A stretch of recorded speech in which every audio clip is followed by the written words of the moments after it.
Today we're going to be talking about anxiety and depression. So we're going to talk a little bit about what is anxiety, what is depression, but we're also going to talk about different skills to use in the moment to help you manage some of your symptoms. So let's start off with anxiety. So we are going to talk about the difference between kind of that everyday anxiety that is totally normal and part of the human experience, and then what constitutes an anxiety disorder. So common everyday anxiety, things that is, again, part of being human, are things like worrying about paying your bills, worrying about getting a job, having issues in relationships or breakups, or other important life events. Other things that tend to contribute to kind of that daily or frequent anxiety can be embarrassment or self-consciousness, things that are putting you in an awkward or an uncomfortable situation, feeling nervous or sweating before a big test, before a job presentation, before you perform somewhere on stage.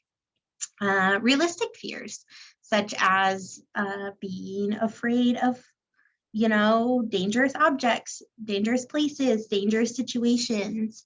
And then anxiety and sadness or difficulty sleeping that comes right after you've experienced some kind of traumatic event. Those are kind of things that are really kind of that everyday normal human experience anxiety. It leans into an anxiety disorder when you kind of have that constant and unsubstantiated worry that really causes you a lot of distress. So anxiety and worry about things that really just aren't, that you don't need to worry about. If you avoid social situations for fears of being judged, embarrassed, humiliated in some way, that can be a sign of an anxiety disorder.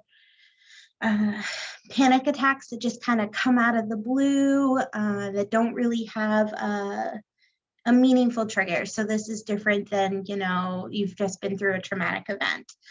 But this is something that, you're walking through the grocery store and you have a panic attack. And then again, worrying if you're going to have another panic attack. Irrational fears or avoidance of objects, places, or situations that pose little threat or danger. So if you find that you are avoiding the grocery store all the time because you just physically can't stomach being in the grocery store because of that anxiety, that may be a sign of an anxiety disorder.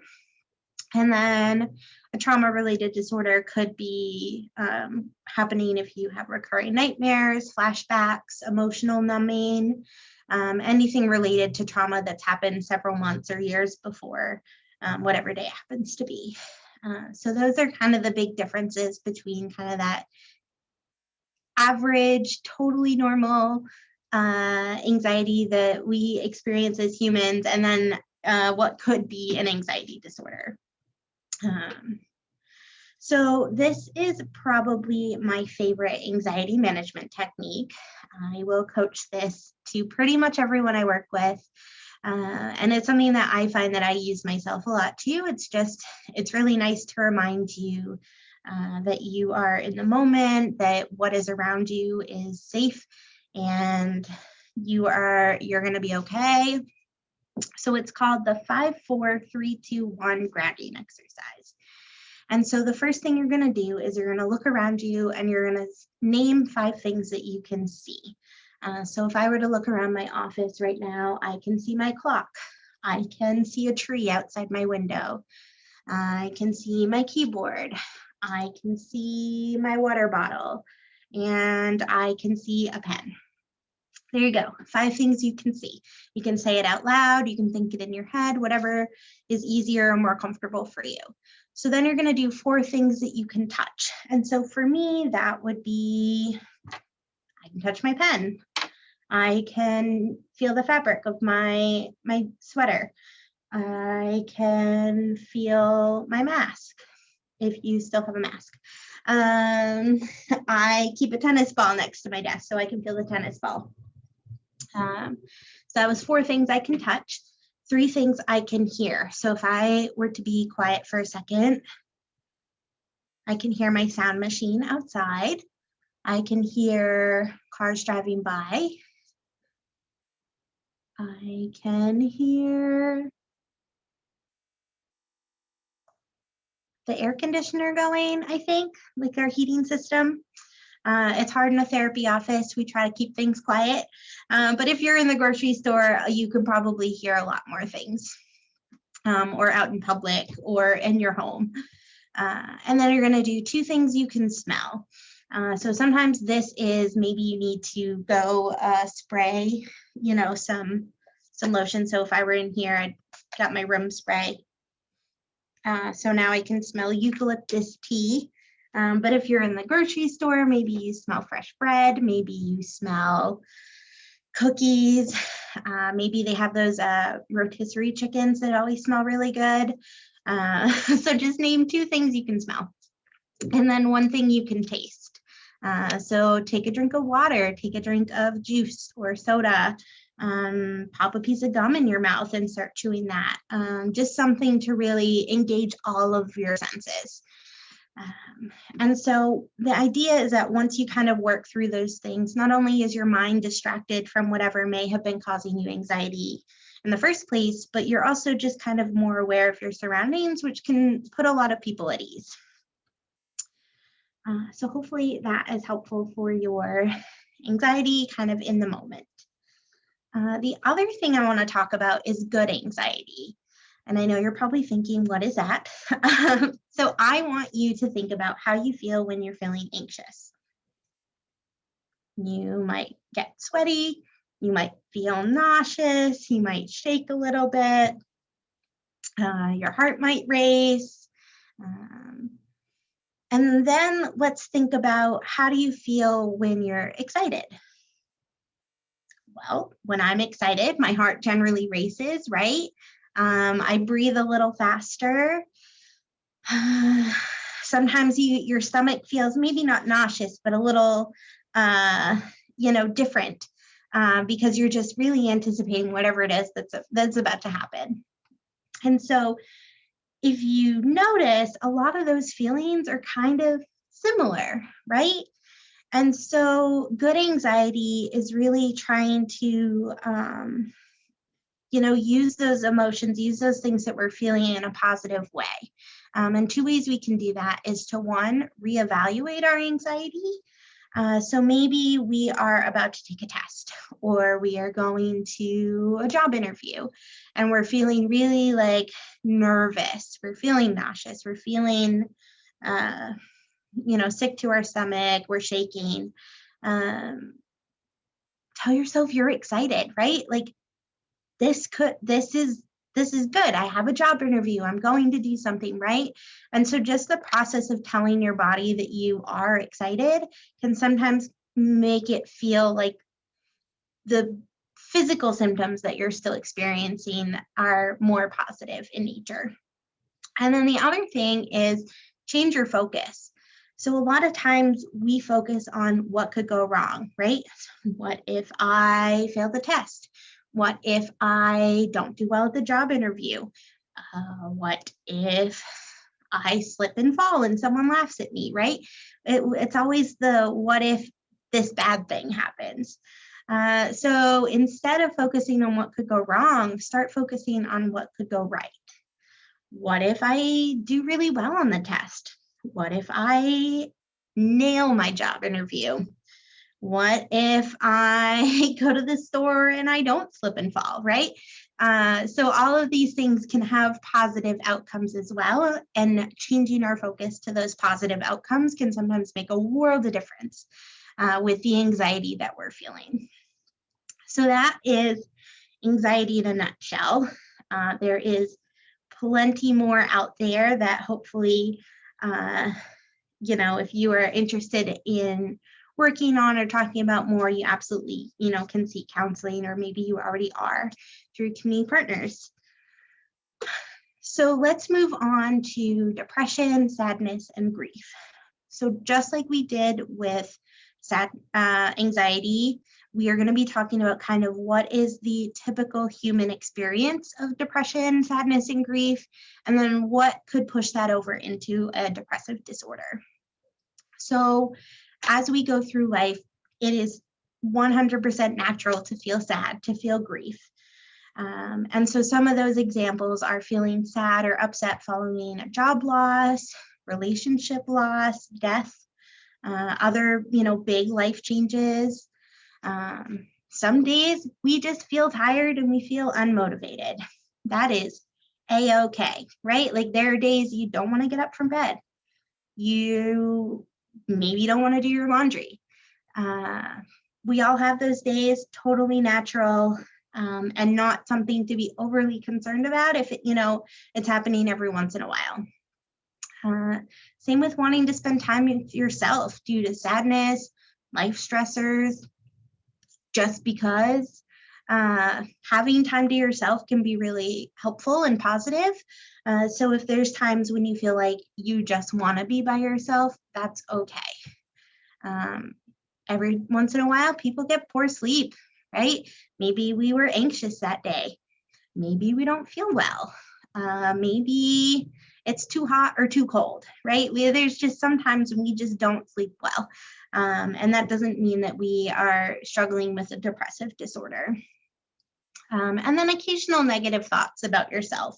I think everyone throughout their life is going to have negative thoughts in some way or fashion.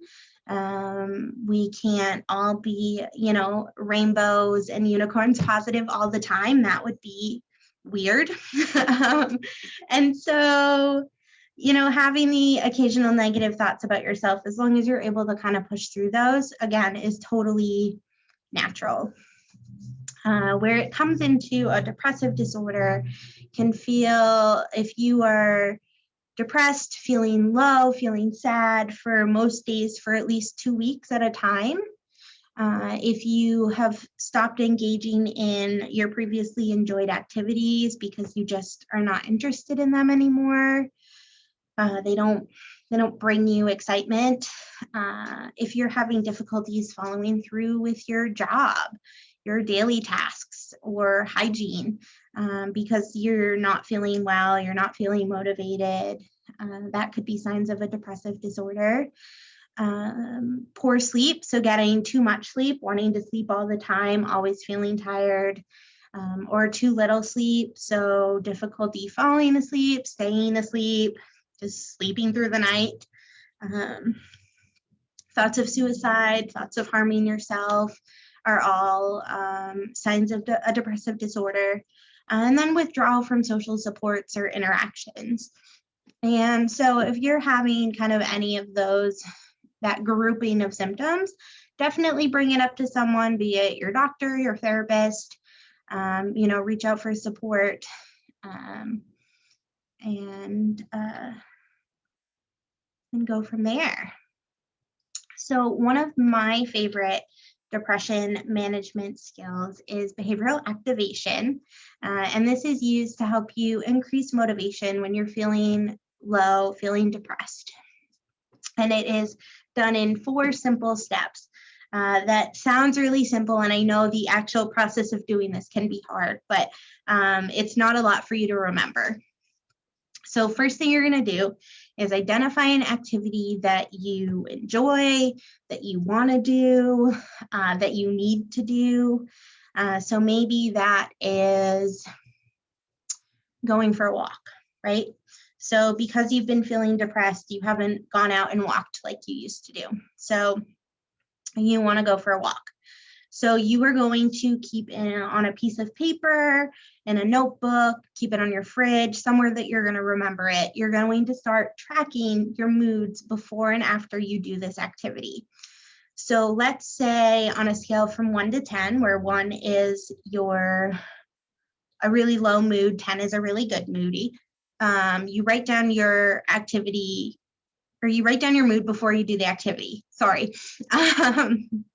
And so let's say before I go walking, my mood is a 2. Like I am not feeling it, really don't want to do it. Like I don't have any interest. Then you're going to engage in the activity. So even though I really don't want to, I'm going to go and I'm going to try to do this activity anyway. So I'm going to go for a 20-minute walk. I'm going to get myself out of the house, listen to some music, go for a walk. Then when I get back, I'm going to write down how I'm feeling after I've gone for the walk. So remember, before I went for a walk, my mood was a 2, and maybe after I went for a walk, my mood was a 4. So still on the lower half, but definitely an improvement from 2 to 4. So let's just say I start going for a walk 3 times a week. And every time I say, this is my mood before, and here's my mood after, I'll be able to see that engaging in this activity makes me feel better. And the more that you do it, you might notice that you start to feel more better, or even better, I suppose, after you do the activity. So it is kind of training your brain to really be like, oh, when I do this, I do feel good. So I'm going to do it more. And it kind of like sparks you into engaging in those habits that you previously enjoyed. So that's one of my favorites. It's one of my go-tos. I think it's really helpful. It's actually a part of cognitive behavioral therapy. And so if you're interested in learning more about that, there's another video on our YouTube page. So before we wrap up here, let's do 3 things to remember. So number 1, anxiety, depression, common and natural emotions that humans experience. You may have an anxiety or depressive disorder if your symptoms are impacting your ability to function at home, at work, at school, or within relationships. And there are many helpful relaxation and cognitive behavioral skills that are available to you in order to manage your depression and anxiety. So I hope this is helpful for you guys, and I will see you around. Bye.